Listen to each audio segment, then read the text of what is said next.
This is the small town with 5 railroads. It may not look like much, but as we get closer, you may start to make out a shape or two. There is a river flowing down the middle, and an outline of railroads can start to be seen. Just to the right of the river, slightly south of downtown, you can make an outline of a rail yard. It is difficult to see how big it is, or how many tracks there are across, but the length of the yard is quite decent. As you look around, you can see outlines of a single track on the other side of the river, and even a trestle or two. The river's name is the Youghiogheny. It flows south to north, which is the less common flow of rivers around the world. It goes through 3 states and drains into the Monongahela River. The Monongahela joins the Allegheny River in Pittsburgh to form the Great Ohio River. The Youghiogheny flows through Fayette County, highlighted in blue, which is located in the southwest of Pennsylvania. Along this river, in Fayette County, is the small town with 5 railroads. The town is Connellsville, Pennsylvania. It was founded in 1793 by a man named Zachariah Connell, for which it gets its name from. This location was picked due to a shallow crossing of the river, which was called Stewart's Crossing, and also what was buried in the ground below. George Washington is quoted for saying, "We want to see a coal mine here, on the bank of the Youghiogheny River. The coal seemed to be of the very best kind, burning freely and an abundance of it." George Washington was correct when he said that there was an abundance of coal in the area. Connellsville just so happened to be located directly in the middle of a large coal field, which was promptly named the Connellsville Coal Field. All throughout the area, coal mines were established, with over 50 different coal patches. This region was called the coke capital of the world, not coke as in the drink or in the drug, but as an industrial fuel. Coke is produced by heating coal in coke ovens. All of the volatile components in the coal evaporate, leaving a high carbon substance called coke. Henry Clay Frick, one of the most famous American industrialists, was born and raised in this region, and founded the H.C. Frick and Company, which was a coke manufacturing company. He was also chairman of the Carnegie Steel Company and played a major role as a subsidiary in the formation of the giant U.S. Steel. The area was dotted with coke ovens, as you can see in the images. The specific design of these coke ovens were called beehive coke ovens, due to their resemblance of its unique dome shape. At the region's peak, there were over 40,000 of these beehive coke ovens, which produced over 18 million tons of coke in the Pittsburgh region. It is now time to answer the main question of this video. What are the 5 different railroads? Number 1. The first railroad that connected to Connellsville was the Pittsburgh and Connellsville Railroad in 1871. From the name, we can infer that this route traveled from Pittsburgh to Connellsville. This railroad became owned by the Baltimore and Ohio Railroad, and Connellsville is connected to the east through the Keystone Subdivision, which went from Connellsville to Cumberland, Maryland. The Baltimore and Ohio Railroad's first train station can be seen in the top left photo. It was eventually replaced by the larger train station, which can be seen in the rest of the images. Number 2. The second railroad that established a connection to Connellsville was the Southwest Pennsylvania Railroad, which did so in 1875, just 4 years after the Baltimore and Ohio. This eventually became a subsidiary of the Pennsylvania Railroad in 1906, which connected north to Greensburg, located on the main line of the Pennsylvania Railroad. The Pennsylvania Railroad had both a passenger station and a freight depot, which can be seen on the map in the top right. The other photos are only of the passenger station, which is unique in being located on a sharp curve. This was also the only train station that was located downtown Connellsville. Number 3. The third railroad to establish a connection was the Pittsburgh, McKeesport, and Youghiogheny River. This was in 1882, 7 years after the Pennsylvania Railroad. This railroad paralleled the Baltimore and Ohio route from Pittsburgh to Connellsville, being located on the opposite side of the Youghiogheny River.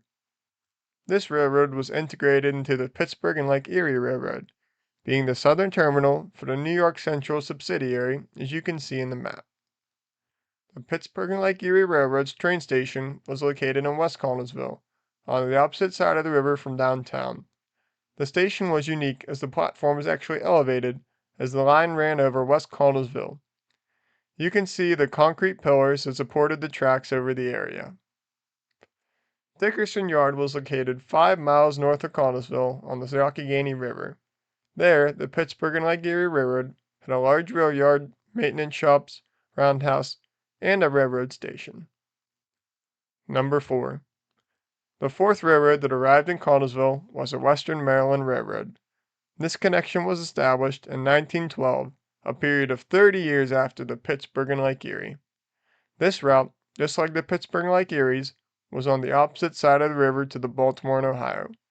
This created a connection between the two railroads, as they were both on the same side and terminated in West Connellsville. Western Maryland had a major connection with both the Pittsburgh and Lake Erie and the Baltimore and Ohio. Ballast Yard, or also called Boast, can be seen in the 3 black and white photos. The yard was a major interchange for Western Maryland and the Baltimore and Ohio. The yard itself is actually a culmination of the two railroads, the BO for Baltimore and Ohio, and West referring to the Western Maryland. The bottom right photo is the interchange for the Pittsburgh and Lake Erie with the Western Maryland. Number 5. The fifth and last railroad to establish a connection to Connellsville was the Pittsburgh and West Virginia Railway. This came in 1931, almost 20 years after the Western Maryland. If you have been keeping track, both sides of the Youghiogheny River contain railroads going from Pittsburgh to Connellsville. This means that the two easiest paths have already been in use for over 50 years. In order to create this connection, the route had to be creative, opting to go above and over the Youghiogheny River. This route was nicknamed the High Line, as it elevates over the river and tunnels through the mountain tops. Here are a few images of the trestles that the Pittsburgh and West Virginia Railway constructed in order to establish a connection to Pittsburgh. The line was very expensive, with several bridges and tunnels. The top right photo is Rook Yard, which is located in the western hills of Pittsburgh. This was the nearest yard before the train started their descent into Connellsville. The decline. The peak for the coke and coal industry in and around Connellsville was in the 1920s. The decline started off as slow, but the evolution of technology would lead to a more rapid decline. The old beehive-style coke ovens, as seen in the picture, started to become outdated with the emergence of alternative methods. The coke oven gas flow involved byproducts of coke, such as the gases, and led to byproduct coke ovens. These could be located directly at steel mill sites. Now coal could be shipped directly from mines to mills, eliminating the middleman that was the beehive coke ovens. Additionally, the health concerns and pollution of the region was starting to take a toll on both the environment and the lives that lived there. Similar to how Pittsburgh was once known as the Smoky City, the 40,000 coke ovens in the area created just as much pollution. They were running day and night, every day of the year, leading to a glowing sight that resembled the flames of hell. In 1972, the last beehive coke ovens of the area had shut down, putting an end to the coke industry that had supported the region for the last century. The additional decrease in demand for coke put the final spike in the region. Western Maryland was the first railroad in Connellsville to be abandoned in 1975.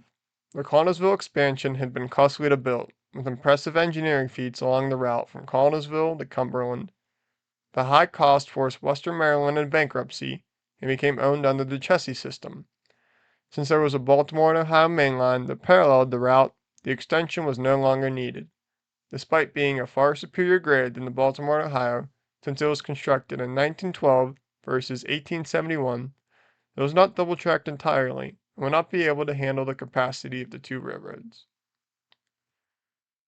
The second railroad to be abandoned was the Pennsylvania and Lake Erie. It had received its own independence from Penn Central in 1976 and was later purchased by CSX in 1985. The original Pittsburgh to McKeesport and Connellsville route was abandoned in 1993. Current day. Currently, there is one Class 1 railroad serving Connellsville, and that is CSX. They operate over the Baltimore and Ohio main line and maintain the Connellsville rail yard that was featured in the introduction of the video. Most of the rail yard has been abandoned, including the turntable and several of the sidings. There is also a Class II railroad operating in the city.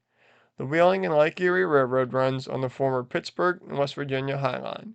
It runs west from Pittsburgh and has several interchange points with other railroads. The Wheeling and Lake Erie Railway Company is the largest Ohio-based railroad and among the largest regional railroads in the country. Lastly, there is even a Class III railroad connection to Connellsville. This is the former southwest branch of the Pennsylvania Railroad, now called the Southwest Pennsylvania Railroad. This railroad's primary connections are in Greensburg with Norfolk Southern and in Connellsville with CSX. Thus, the Pittsburgh and Lake Erie stations remain today. This is the current day status of the passenger station that was also shared with the Western Maryland. Even the freight depot for the Pittsburgh and Lake Erie Railroad remains today. It is current day office spaces and not open to the public. The Baltimore to Ohio Railroad had a Y bridge that connected the Bow West Yard and a line that continued further to West Virginia. Only one part of the bridge remains, offering a unique image of the past. The bridge in the top left and lower right of the screen was the Pittsburgh and West Virginia's. It crossed both the Baltimore and Ohio main line and the Youghiogheny River in Connellsville, connecting with the Pittsburgh and Lake Erie and the Western Maryland on the western part of town. The top right and lower left pictures is a trestle called the Dunbar, which was the Western Maryland's that crossed over the Baltimore and Ohio branch. The former right-of-ways of the Western Maryland and Pittsburgh Lake Erie have slowly been combined over the years to form the Great Allegheny Passage. This is a bike trail which stretches from Pittsburgh, Pennsylvania to Cumberland, Maryland. There, the trail turns into the C&O Canal towpath, connecting all the way to the nation's capital, Washington, D.C. Connellsville is working on defining itself as a major tourist spot along the Great Allegheny Passage. There are plans in the works to be accommodating to the bike trail, with a new urban loop that would go through the heart of downtown and better connect the trail with the area. Sheepskin Trail is a trail that is currently still in its development stage. There are 3 different parts that are currently built, stretching from Connellsville to Dunbar, a portion through Uniontown, and the last in Point Marion, with plans to connect all 3 in the future. The Connellsville Gateway Arch was commissioned in 2008 as part of the town's 250th anniversary celebration. Built from formed concrete, coal, and riveted steel, the arch contains features made in the town's own Youghiogheny glass factory. It is a sort of welcoming symbol for eastbound travelers on the Great Allegheny Passage. Lastly, Connellsville has one active railway station, being an Amtrak platform that is opened in 2011. It is served by the Capital Limited, which runs from Chicago to Washington, D.C. I hope you've enjoyed this video and learned a thing or two about the small town with 5 railroads. It was quite enjoyable as I researched for this video, as I kept learning new things about the area I'd never known before. If you made it the whole way to the end, please consider leaving a like on the video, and I hope to produce more content in the future about regional transit around the Pittsburgh area. Thank you.